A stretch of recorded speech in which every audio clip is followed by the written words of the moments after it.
नमस्कार, मैं हूं दीपक भंडारी और आप देख रहे हैं D4U न्यूज। चर्चा करेंगे दिन भर की बड़ी खबरों पर।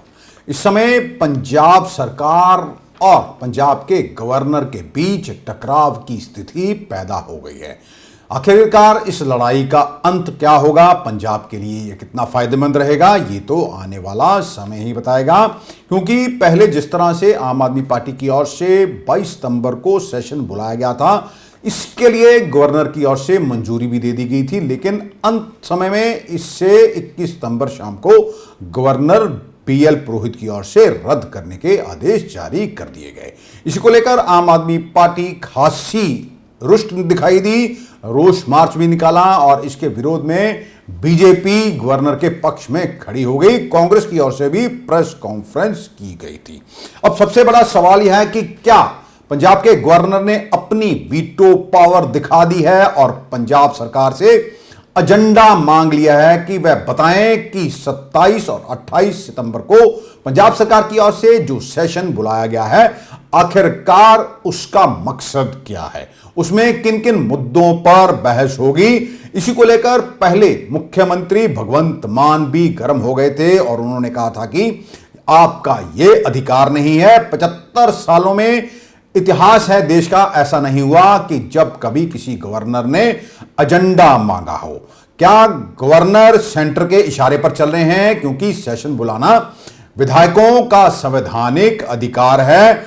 एक दिन पहले बिजली मंत्री हरभजन सिंह ETO ने भी यह कहा था कि गवर्नर जो है वो गलत कर रहे हैं, लोकतंत्र की हत्या की जा रही है।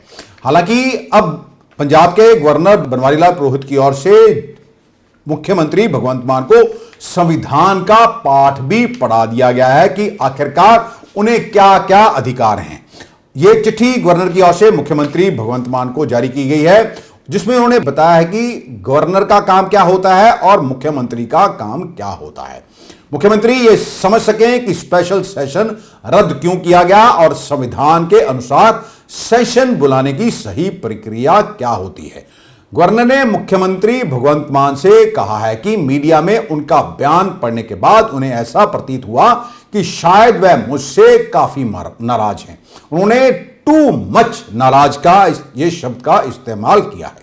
लगता है मुख्यमंत्री भगवंत मान के कानूनी सलाहकार उन्हें पर्याप्त जानकारी नहीं दे रहे हैं कि आखिरकार गवर्नर के पास क्या क्या अधिकार होते हैं। इसलिए संविधान के आर्टिकल 167 और 168 के प्रावधान पढ़ने के लिए भेजे हैं। इसे पढ़ने के बाद मुख्यमंत्री की राय उनके बारे में निश्चित रूप से बदल जाएगी। आर्टिकल 167 के अनुसार राज्यपाल आदि को सूचना देने के संबंध में मुख्यमंत्री के कर्तव्य भी बताए गए हैं। प्रत्येक राज्य के मुख्यमंत्री का यह कर्तव्य होगा कि राज्य के मामलों में प्रशासन और कानून के प्रस्तावों से संबंधित मंत्री परिषद के सभी निर्णय राज्य के राज्यपाल को सूचित करें। राज्य के मामलों में संबंधित प्रशासनिक और कानून के प्रस्तावों से संबंधित ऐसी जानकारी प्रस्तुत करना जो राज्यपाल मांगे और यदि राज्यपाल की आवश्यकता है तो किसी भी मामले को मंत्री परिषद के विचार के लिए प्रस्तुत करने के लिए, जिस पर एक मंत्री द्वारा निर्णय लिया गया है लेकिन मंत्री परिषद द्वारा विचार नहीं किया गया। आगे बताया गया है कि आर्टिकल 168 के अनुसार हर राज्य में गवर्नर के नेतृत्व में एक विधायिका का गठन होगा। इसमें कुछ राज्यों में 2 सदन वाली विधायिकाएं और कुछ में 1 सदन वाली विधायिका मौजूद हैं। पंजाब की आम आदमी पार्टी की सरकार और गवर्नर बनवारी लाल पुरोहित के बीच अब 27 सितंबर को बुलाए गए विधानसभा सेशन को लेकर तकरार हो गई है। गवर्नर ने पंजाब विधानसभा के सचिव से पूछा कि इस सेशन का एजेंडा क्या है। इससे पहले जैसे कि हम आपको बता चुके हैं कि सरकार ने बहुमत साबित करने के लिए 22 सितंबर को विधानसभा का स्पेशल सेशन बुलाया था, जिसे दी गई मंजूरी गवर्नर ने वापस ले ली थी। हालांकि मुख्यमंत्री भगवंत मान ने इस पर कड़ी प्रतिक्रिया दी थी और कहा था विधानसभा के किसी भी सेशन से पहले गवर्नर या राष्ट्रपति की सहमति एक औपचारिकता भर है। 75 वर्ष में किसी भी राष्ट्रपति या गवर्नर ने सत्र बुलाने से पहले कभी भी विधायकी कार्यों की सूची नहीं मांगी। कार्य बिजनेस एडवाइजरी कमेटी और स्पीकर द्वारा तय किया जाता है। अब बहुत हो गया। आपको यह भी बता देंगे पंजाब में आम आदमी पार्टी सरकार और गवर्नर BL पुरोहित के बीच ऑपरेशन लोटस के आरोपों के बाद तकरार बढ़ी। आम आदमी पार्टी ने भाजपा पर उनके विधायकों को खरीदने का आरोप लगाया था, जिसके बाद बहुमत साबित करने के लिए स्पेशल सेशन बुला लिया गया था। हालांकि ये सवाल उठ रहे थे, विपक्ष की ओर से भी लगातार ये सवाल उठाए जा रहे थे कि आखिरकार जब विधायक 92 हैं आम आदमी पार्टी के पास, तो और ना ही विपक्ष ने मांग की है, इसलिए उन्हें नो कॉन्फिडेंस मोशन प्रस्ताव लाने की जरूरत क्या पड़ी। इसी को लेकर हमने बात की जो पूर्व डिप्टी स्पीकर रह चुके हैं दरबारी लाल, प्रोफेसर दरबारी लाल। उनका यह कहना है कि गवर्नर के पास दो तरह के अधिकार होते हैं, पहला संवैधानिक और दूसरा विशेषाधिकार होता है।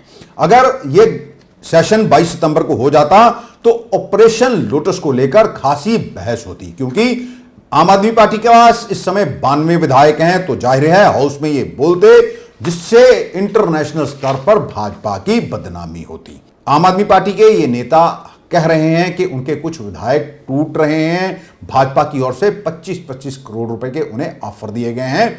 ये कितना सच है इसमें तो उन्होंने दरबारी लाल का भी कहना है कि मुझे ये पता नहीं, लेकिन यह सच है कि आम आदमी पार्टी के बहुत से विधायक इस समय घुटन महसूस कर रहे हैं और बहुत से विधायक चाहते हैं कि आम आदमी पार्टी को छोड़कर कहीं चले जाएं, क्योंकि यहां पर अरविंद केजरीवाल के कहे बिना एक पत्ता भी नहीं हिलता है। ऑपोजिशन नो कॉन्फिडेंस रखती है अगर तो ही वोटिंग होती है। अब 92 तो इनके पहले ही हैं, अब ये किस बात का विश्वास हासिल करना चाहते थे, कहीं ना कहीं दाल में जरूर काला है। आपस में इनकी ठन जाए और सरकार से ज्यादा गवर्नर अधिक ताकतवर होता है और उसके पीछे केंद्र सरकार की ताकत भी खड़ी होती है। हमने कुछ और नेताओं से भी बात की है, उनका यह कहना है कि आम आदमी पार्टी के कुछ ऐसे मंत्री हैं, कुछ ऐसे विधायक हैं जो इमैच्योर हैं और उन्हें राजनीति का कोई एक्सपीरियंस नहीं है। बाय एक्सीडेंट ये सत्ता में आ गए हैं। पहले जो थे भले ही रिवायती पार्टियों के थे, लेकिन उन्होंने पंजाब को लूटा भी, लेकिन उन्हें राजनीति की समझ थी। इनकी ना कोई तो ट्रेनिंग हुई है और ना ही किसी को कुछ पता है कि आखिरकार उन्होंने करना क्या है। इसलिए ये जो टकराव की स्थिति बनी हुई है आम आदमी पार्टी के बीच और गवर्नर के बीच, ये पंजाब के लिए कहीं ना कहीं ठीक नहीं है। हालांकि जो गवर्नर की ओर से जो चिट्ठी लिखी गई थी, पूछा गया था कि आप किस लिए सेशन बुलाना चाहते हैं, तो पंजाब सरकार की ओर से इसका जवाब दे दिया गया है। यह जानकारी दी है पंजाब के वित्त मंत्री हरपाल सिंह चीमा ने, और ये भी कहा गया है कि एक जो सेशन है जीएसटी, पराली के मुद्दे पर और बिजली जैसे मुद्दों पर बुलाया गया है, इसीलिए मंजूरी मांगी गई है। अब ये सबसे अहम मुद्दा है कि क्या केवल नो कॉन्फिडेंस मोशन ही लाना, उस पर चर्चा करना ही एकमात्र पंजाब का मुद्दा रह गया है, क्या पंजाब के और मुद्दे गायब हो गए हैं? पंजाब में रेत खनन माफिया गंभीर मुद्दा है। ये खुद कहते थे जब ये सत्ता में नहीं थे विधानसभा चुनावों से पहले कि 20,000 करोड़ रुपए की आय होती है अवैध खनन से, और यह पैसा लोगों की कुछ माफिया की जेब में जा रहा है। पंजाब नशे में त्रस्त है। बनवारी लाल पुरोहित जो गवर्नर है पंजाब के, ये कह चुके हैं पहले नशा कॉलेजों तक सीमित था, अब यह नशा स्कूलों में भी पहुंच गया है। किस तरह सीमा पर अवैध खनन हो रहा है, सेना और बीएसएफ की ओर से हाई कोर्ट में यह लिख कर देना पड़ा है कि यहां पर बंकरों को भी जो नुकसान पहुंच रहा है, कोई आतंकवादी गतिविधियां हुई तो यहां पर बहुत बड़ी समस्या हो सकती है। अब दोनों में टकराव की स्थिति बनी हुई है पिछले कुछ दिनों से। किसी को पंजाब की जनता की कोई फिक्र नहीं है। अगर कहीं जाम लगे हैं तो लगे हैं, कहीं गैंगवार हो रही है तो हो रही है, और भी कई समस्याएं हैं जिसके रोज लोगों को 2-4 होना पड़ रहा है। किस तरह पूरी आम आदमी पार्टी एक समय में एकजुट हुई है, लेकिन पंजाब की जनता की फिक्र किसी को नहीं। नेशनल ग्रीन ट्रिब्यूनल की ओर से पंजाब को 2,000 करोड़ रुपए का जुर्माना लगा दिया गया है और उस पर किसी नेता ने अपना मुंह तक नहीं खोला है। सब गूंगे बहरे हो गए हैं। नेशनल ग्रीन ट्रिब्यूनल, आपको बता दें कि सरकारों को इससे कोई फर्क नहीं पड़ता है कि पानी पंजाब का जहरीला हो रहा है, आने वाली पीढ़ियों को आखिर हम क्या देकर जाएंगे। पंजाब पर 3 लाख करोड़ रुपए का कर्ज हो चला है, खजाने खाली हैं, सरकार के पास वेतन देने को पैसे नहीं है। आखिर ये खजाना भरेगा तो भरेगा कैसे? जब ये दोनों में ये जंग छिड़ी हुई थी, मुख्यमंत्री भगवंत मान में और पंजाब के गवर्नर के बीच तो राघव चड्ढा का भी एक ट्वीट सामने आता है। उनका ये लिखना है कि चर्चा हो महंगाई पर या फिर fabulous lives of Bollywood wives, पर विधानसभा का लेजिस्लेटिव बिजनेस तय करने का अधिकार सिर्फ स्पीकर और बिजनेस एडवाइजरी कमेटी को है, ना कि गवर्नर को। अब इसी को लेकर कैबिनेट मिनिस्टर अमन अरोड़ा की ओर से भी आज गवर्नर को लेकर प्रेस कॉन्फ्रेंस की गई थी। अपनी स्टेट असेंबली से उन्होंने ये कहा कि ये नहीं पूछा जाता कि विधानसभा में आपका बिजनेस क्या होगा, आप क्या कंडक्ट करना चाहते हैं, ये तो चोर की दाढ़ी में तिनके के समान है। उन्होंने यह भी कहा गवर्नर को चोर की दाढ़ी में तिनका लग रहा है कि वह बार बार आखिरकार अपने किस आका के इशारे पर पंजाब के इस सेशन को रोक रहे हैं। ਜਿਹੜੀਆਂ ਲੋਕਤਾਂਤਰਿਕ ਪ੍ਰਕਿਰਿਆਵਾਂ ਸੀਗੀਆਂ, ਜਿਹੜੀਆਂ ਕਨਵੈਨਸ਼ਨ ਸੀਗੀਆਂ, ਜਿਹੜੇ ਕਾਨੂੰਨ ਸੀਗੇ, ਉਹਨਾਂ ਨੂੰ ਛਿੱਕੇ ਟੰਗ ਕੇ ਪੰਜਾਬ ਦੇ ਲੋਕਾਂ ਨੂੰ ਸੱਚਾਈ ਜਾਣਨ ਤੋਂ ਮਹਿਰੂਮ ਹੈ ਜਿਹੜਾ ਉਹ ਗਵਰਨਰ ਸਾਹਿਬ ਨੇ बीजेपी ਦੇ ਕੇਂਦਰ ਸਰਕਾਰ ਦੇ ਇਸ਼ਾਰੇ ਤੇ ਰਲ ਕੇ ਔਰ ਆਪਰੇਸ਼ਨ ਲੋਟਸ ਨੂੰ ਕਾਮਯਾਬ ਕਰਨ ਦੇ ਲਈ ਉਹ ਉਹਨਾਂ ਨੇ ਕੀਤਾ। ਕਾਂਗਰਸ ਔਰ ਬੀਜੇਪੀ ਕਿਸ ਤਰੀਕੇ ਦੇ ਨਾਲ ਘਿਓ ਖਿਚੜੀ ਹੋ ਕੇ ऑपरेशन लोटस कामयाब करना चाहती सी, वो तुसी सारे ने देखा। पहले भी ये बारे कई बार चर्चा जी हो चुकी है। ये मैनू ये महसूस होंदा है कि जिवें चोर की दाढ़ी में तिनके वाला काम है जिहड़ा बीजेपी का और कांग्रेस का, और शायद मैनू अफसोस नाल कहना पै रहा कि शायद गवर्नर साहब का भी यही हाल होया पे है कि चोर की दाढ़ी में तिनके वाला काम है। अज भी उन्होंने ये डर क्यों सता रहा है जे असी 117 लोग नुमाइंदे उत्थे इकट्ठे होकर पंजाब के मुद्दे की मसले की गल करना चाहते हैं ते उन्हां नूं हल करना चाहते हैं, ते इन्हां नूं इन्ना डर क्यों सता रहा है। इसी को लेकर भाजपा में शामिल हुए पूर्व कैबिनेट मिनिस्टर डॉक्टर राजकुमार वेरका का कहना है कि यदि पंजाब में विधानसभा सत्र को लेकर आम आदमी पार्टी गलती पर गलती कर रही है और गवर्नर पर बेवजह सवाल उठा रहे हैं, आप अपने विधायकों की अग्नि परीक्षा लेना चाहते हैं, तो फिर इसके लिए विधानसभा सत्र बुलाने की क्या जरूरत है, आप इसे अपने पार्टी के ऑफिस में भी कर सकते हैं। पंजाब में सेशन को लेकर आम आदमी पार्टी बार बार गलती पे गलती करती जा रही है और राज्यपाल के ऊपर ऐसे सवाल खड़े कर रही है, भैया गैर कानूनी काम आप कर रहे हो, आप अपने एमएलओ की अग्नि परीक्षा लेना चाहते हो, तो भैया वो विधानसभा का पटल नहीं है, सदन नहीं है, आप अपने ऑफिस में करिए, आप अपने घरों में अग्नि परीक्षा करिए, ये विधानसभा का बिजनेस नहीं है। आपने जब अब नया फिर सेशन रख लिया है तो गवर्नर पंजाब के पास विशेष अधिकार है कि वो आपसे पूछे कि क्या आप फिर वही गलती तो नहीं दिखाना चाह रहे, आपको गवर्नर को विश्वास दिलाना पड़ेगा। और आप बार बार गलती कर रहे हो और आप कह रहे हो कि ये बिजनेस कमेटी है, उनका अधिकार है, भैया है, लेकिन गवर्नर का भी विशेष अधिकार है। आपसे निवेदन है कि आप कोई भी ऐसा काम ना करें जो गैर संवैधानिक हो, लोक भलाई के काम करें, डेवलपमेंट के काम करें। पंजाब के अंदर लॉ एंड ऑर्डर की समस्या है, पंजाब के अंदर बेरोजगारी की समस्या है, पंजाब के अंदर हजारों समस्याएं आज खड़ी हुई है, उस पर चर्चा करें, ना कि फजूल के टाइम पे पंजाब का पैसा, पब्लिक का पैसा खराब करें। एक कार्यक्रम के दौरान मुख्यमंत्री भगवंत मान ने यह कहा है कि हमें थोड़ा समय दो, क्योंकि पहली पार्टियों ने इतना जाल फैला रखा था, इस जाल को काटने में समय लग रहा है, पंजाब की जवानी को बाहर जाने से रोकना होगा। अपने ने लुटिया और लुट के भी वो कित्थे लै गए, फिर वो भी इत्थे पिया सारा, लभ लांगे पहाड़ां पूड़ां च पिया खासा कुछ लभ लांगे, थोड़ा टाइम दो बस।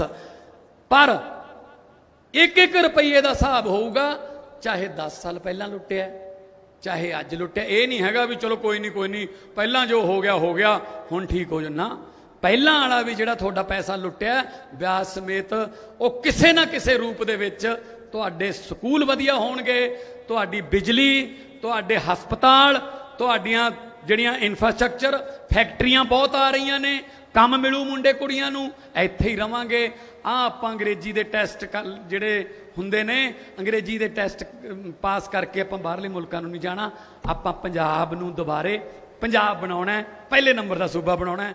अब हम बात करेंगे उस घटना की जिस पर शायद हम सभी को शर्मसार होना पड़े। एक डिप्टी कमिश्नर, महिला डिप्टी कमिश्नर रूही दुग, जो कि फरीदकोट जिले की डिप्टी कमिश्नर हैं और उन्हें विधायक की पत्नी उन्हें फटकार लगाती हैं और डिप्टी कमिश्नर रो पड़ती हैं। यह ऐसा मामला सामने आया है कि बाबा फरीद यूनिवर्सिटी में कार्यक्रम का आयोजन किया गया था। यह कार्यक्रम का आयोजन हुआ था वीरवार रात को, जिसमें गायक सतिंदर सरताज मुख्य रूप से शामिल हुए थे। इस कार्यक्रम में विधायक गुरदत्त सिंह सेखों की पत्नी बेअंत कौर पहुंचती हैं। उनके साथ उनके 20 समर्थक भी होते हैं। बेअंत कौर के लिए तो वीवीआईपी सीट जो रखी होती है, लेकिन अन्य जो उनके साथ होते हैं, जो उनकी साथी होती हैं, उनके लिए कोई वीवीआईपी कुर्सी नहीं होती। इससे वह नाराज होकर कार्यक्रम छोड़कर चली जाती हैं, लेकिन जिला प्रशासन उन्हें बाहर से मनाकर वापस ले आता है। बात यहीं खत्म नहीं होती। फिर रात्रि भोज, जिस तरह की आम बड़े कार्यक्रमों के बाद रात्रि भोज होता है, उसी तरह से रात्रि भोज का आयोजन किया गया था। तो बेअंत कौर की ओर से सभी के सामने डिप्टी कमिश्नर रूही दुग को फटकार लगा दी जाती है। हालांकि डिप्टी कमिश्नर इसे लेकर कोई प्रतिक्रिया तो नहीं देती हैं, लेकिन वह रोने लगती हैं। अब जो हमारी जानकारी के मुताबिक उनकी ओर से आईएएस ऑफिसर एसोसिएशन के प्रधान जो हैं वेणु प्रसाद, उनको लिखित शिकायत भी कर दी है कि आखिरकार किस तरह हमारे नेता, हमारे माननीय जो हैं अधिकारियों के साथ दुर्व्यवहार करते हैं। यह पहला मामला नहीं है। आपको यह भी याद होगा, कुछ दिन पहले भी एक महिला आईएएस अधिकारी अमृत कौर गिल के साथ भी कुछ ऐसी ही घटना हुई थी, जो कि पंचसब की मैनेजिंग डायरेक्टर थी। उनके साथ भी दुर्व्यवहार हुआ था। उन्होंने इस्तीफा तो दे दिया था, लेकिन अभी वह इस्तीफा मंजूर हुआ है या नहीं, ये तो सामने नहीं आया है। एक दिन पहले की घटना, जो 2 दिन पहले घटना होती है जालंधर में, कि किस तरह डीसीपी नरेश डोगरा को पीट दिया जाता है। इससे पहले बाबा फरीद यूनिवर्सिटी के पूर्व vice chancellor doctor Raj Bahadur के साथ किस तरह दुर्व्यवहार होता है। सिविल अस्पताल की डॉक्टर के साथ भी दुर्व्यवहार किया जाता है। उस पर गलत एमएलआर काटने का दबाव बना दिया जाता है। क्या अब यही बदलाव है? क्या इसी बदलाव को लेकर अरविंद केजरीवाल और भगवंत मान लोगों से वोटें मांगने के लिए गए थे? सबसे बड़ा सवाल है, क्या पावर दिखाने का यही तरीका है? इस पर मुख्यमंत्री भगवंत मान को या अरविंद केजरीवाल को बोलना चाहिए था, क्योंकि अधिकारी, कोई आईएएस अधिकारी या डिप्टी कमिश्नर कोई छोटी बात नहीं होती है, और police commissioner, deputy police commissioner भी कोई छोटा अधिकारी नहीं होता है। यदि यही सुरक्षित नहीं है, तो फिर आखिरकार आम आदमी की तो बिसात ही क्या है? अब जो कुछ हुआ, इसमें कसूर किसका है? ऐसे कांडों से अधिकारियों का मनोबल तो गिरता ही है। पहले ही अफसर खासे दबाव में हैं। जिस तरह से लगातार फाइलें मंगवाई जा रही हैं, अधिकारियों पर कार्रवाई होना तय है, उन पर तलवार लटक रही है। ईडी की तलवार भी आईएएस अधिकारियों पर है। क्या यही बदलाव है? हमारे माननीयों का अगर यही तरीका रहेगा, तो फिर यहां पर नौकरी कौन करेगा? इसलिए हमारे माननीयों को कुछ भी बोलने से पहले सोच लेना चाहिए। भाजपा के एक नेता जनार्दन मिश्रा का वीडियो वायरल हो रहा है, जिसमें वह अपने हाथों से फ्लश को साफ करते दिखाई दे रहे हैं। इसी को लेकर जब पत्रकारों ने उनसे सवाल किया, तो उन्होंने कहा, जहां भी कहीं उन्हें गंदगी दिखती है तो वह सफाई करने लगते हैं। टॉयलेट देखा उन्होंने कि गंदा है, इसलिए उन्होंने साफ कर दिया। इसमें कोई बड़ी बात नहीं है। गए थे, देखा, अपनी आदत है बाथरूम देखना, साफ सफाई है कि नहीं है। वहाँ भी गए, थोड़ा गंदा दिखा तो साफ कर दिया। उसमें कोई ऐसी बड़ी बात नहीं है कि इसमें कोई इतना। उत्तर प्रदेश के सीतापुर की एक और दिल दहला देने वाली घटना सामने आई है, जहां पर 12वीं के छात्र ने स्कूल के प्रिंसिपल को गोली मार दी। छात्र ने प्रिंसिपल को एक के बाद एक 3 गोलियां मारी। वह चौथी गोली मारने लगा था, तभी वहां पर अध्यापक और छात्र आ गए। इसी बीच मौका मिलते वह भाग गया। प्रिंसिपल की हालत गंभीर बताई जा रही है। उन्हें लखनऊ रेफर किया गया है। बताया जा रहा है कि शुक्रवार को स्कूल में मारपीट करने पर आरोपी छात्र को प्रिंसिपल ने डांट दिया था। इसी बात से वह नाराज हो गया था। उत्तराखंड के पौड़ी गढ़वाल में अंकिता भंडारी मर्डर केस में लोगों का विरोध जारी है। शनिवार सुबह नहर से मिले अंकिता के शव का शनिवार Rishikesh all India medical institute of sciences में पोस्टमार्टम हुआ। इस दौरान अस्पताल के बाहर भारी भीड़ जमा थी। हत्या का आरोप राज्य के पूर्व मंत्री विनोद आर्य के बेटे पुलकित पर लगा है। 19 साल की अंकिता उसके रिजॉर्ट में रिसेप्शनिस्ट थी। प्रशासन ने शुक्रवार रात को पुलकित के रिजॉर्ट को बुलडोजर चलाकर ढहा दिया। इस घटना के बाद भाजपा ने शनिवार को पुलकित के पिता विनोद आर्य को पार्टी से निकाल दिया। वह भाजपा नेता और उत्तराखंड सरकार में मंत्री रह चुके हैं। आर्य भाजपा ओबीसी मोर्चा की राष्ट्रीय कार्यकारिणी के सदस्य और उत्तर प्रदेश के सह प्रभारी भी थे। पुलकित के भाई अंकित आर्य को भी उत्तराखंड ओबीसी कल्याण आयोग के उपाध्यक्ष पद से हटा दिया गया है। उन्हें राज्य मंत्री का दर्जा मिला हुआ था। पुलिस ने एफआईआर में दर्ज किया है कि अंकिता भंडारी 18 सितंबर से गायब थी। इसके बाद उसके पिता ने रिजॉर्ट पहुंचकर कर्मचारियों से पूछताछ की थी। बेटी का पता नहीं चलने पर उन्होंने गुमशुदगी की रिपोर्ट दर्ज कराई थी। अंकिता 17 सितंबर की रात को 8 बजे पुलकित आर्य, उसके रिजॉर्ट मैनेजर सौरभ भास्कर और अंकित उर्फ पुलकित गुप्ता के साथ ऋषिकेश गई थी। उसके बाद वह वापस नहीं लौटी। रास्ते में ही उसका कत्ल कर दिया गया। साथियों, एक दुखद घटना घटी है जो कि लक्ष्मण झूला थाना क्षेत्र के आसपास चीला के बीच में एक रिसोर्ट है बंतरा। उसमें एक लड़की काम करती थी अंकिता भंडारी, जो श्रीकोट गांव की रहने वाली थी और वो 5 दिन से 6 दिन से मिसिंग चल रही थी। ये राजस्व पुलिस का क्षेत्र पड़ता है, इसमें रेगुलर पुलिस का वो नहीं है। तो राजस्व पुलिस ने इसमें पटवारी ने गुमशुदगी लिखी होगी। कल जो है ये विवेचना पुलिस को ट्रांसफ़र की गई लक्ष्मण झूला थाने को और 24 घंटे के अंदर ही पुलिस ने इसमें तीनों अभियुक्तों को गिरफ्तार कर लिया है। मुख्य अभियुक्त पुलकित सहित तीनों अभियुक्त पुलिस ने गिरफ्तार कर लिए हैं और इसमें आगे की कार्रवाई भी जो है की जा रही है। लखनऊ में उत्तर प्रदेश का विधानसभा सेशन चल रहा था और जिन विधायकों को हमने चुनकर इसलिए भेजा था कि वह विधानसभा में जनता के मुद्दों को उठाएंगे, लेकिन ये देखिए किस तरह एक विधायक इस सेशन के दौरान अपने मोबाइल पर 3 पत्ती गेम खेलने पर मसरूफ दिखाई दे रहे हैं। वहीं दूसरे विधायक का भी वीडियो देखिए आप सामने आया है। वह जर्दा लगाने में मस्त हैं। इनके वीडियो सोशल मीडिया पर खासे वायरल हो रहे हैं। आप इनकी संजीदगी का अंदाजा इसी बात से लगा सकते हैं कि इन्हें जनता से कोई सरोकार नहीं है। आज के लिए बस इतना ही। कल आपके समक्ष फिर हाजिर होंगे। तब तक के लिए नमस्कार।